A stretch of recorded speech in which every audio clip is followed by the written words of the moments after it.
কি বন্ধুরা, কি দেখছেন? এই গাছের ডালাপালা কেন ভাঙছে? অবাক হয়ে যাচ্ছেন? গাছের ডালাপালা, এই গাছটার নাম জানলে আপনারা অবাক হয়ে যাবেন। এটা হচ্ছে সজনে গাছ। এই গাছের গুণ অনেক। এই গাছের ফুল, ফল, লতাপাতা সমস্ত কিছুরই অনেক গুণাগুণ রয়েছে। আর এই লতাপাতার উপকারিতা জানলে আপনারা অবাক হয়ে যাবেন। এটা হচ্ছে রোজ সজনে শাক। এই শাকটা রেগুলার খেলে শরীরে অনেক রকম বিমারি ভালো হয়ে যায়। তাই এসে মাকে দিলাম। তো সজনে শাকগুলো দেখুন এইভাবে টেনে টেনে একটা একটা করে এইভাবে বেছে নেওয়া হলো। কিন্তু সজনে শাকে শুধু খাওয়ার থেকে ওর সাথে যদি কিছু অন্য শাকও দেওয়া যায় সেটা ভালো হবে। তাই মা বলল যে যাও, ওখানে মূলো শাক আছে, নিয়ে আসো।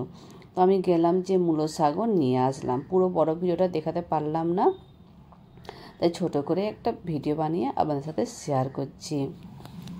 মূলো শাকটা নিয়ে আসলাম। মূলো শাকটা এইভাবে ছোটো ছোটো পিস করে কেটে দেওয়া হলো।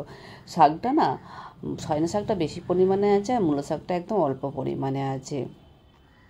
সঙ্গে আলু পেঁয়াজ ভাজা বানাবো, একটা ভাজি টাইপের বানাবো।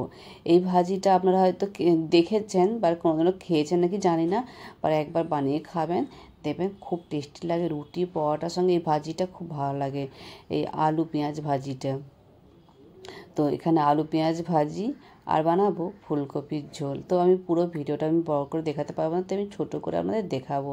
এখানে আমি শাকগুলো সিদ্ধ করে নিলাম, পেঁয়াজ নিয়ে নিলাম এবং শাকের সাথে পেঁয়াজ দিয়ে কড়াতে বেশ এটা ওটা নাড়াচাড়া করে ভালোভাবে ভেজে নিলাম। আর সঙ্গে আরও অল্প দুটো পেঁয়াজ দিলাম, পরিমাণ মতো তেল দিয়ে হলুদ আর লঙ্কা গুঁড়ো আর দেবো নমক দিয়ে।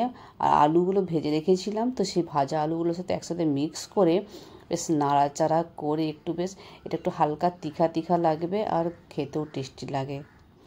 তো এইভাবে বানিয়ে ব্যাস হয়ে গেল আলু ভাজি। এবার আমি আজকে কী বানিয়েছি মেনুতে দেখিয়ে দিলাম। বা গরম গরম ভাত, তার সাথে শাক ভাজা, আর এটা হচ্ছে ফুলকপির ঝোল। ফুলকপি আলু দিয়ে একটা ঝোল বানিয়েছিলাম, সেই ঝোলটা। আর সঙ্গে বেশ এই গরমের দিনে বেশ ঠান্ডা ঠান্ডা দই ভিজে রেখেছিলাম। এটা বানিয়ে রাখা হয়েছিল আগে থাকতেই। এটা আজকে বানানো হয় না, আগে থাকতে বানিয়ে রাখা হয়েছিল। তো ঠান্ডা ঠান্ডা মিষ্টি মিষ্টি দই, আর সঙ্গে নেব আমের চাটনি। এখন বেশ কচি বেশ 12 মাসের তো কচি কচি ছিল, সে আর নিয়ে নিয়েছি আমের চাটনি, আমের চাটনি।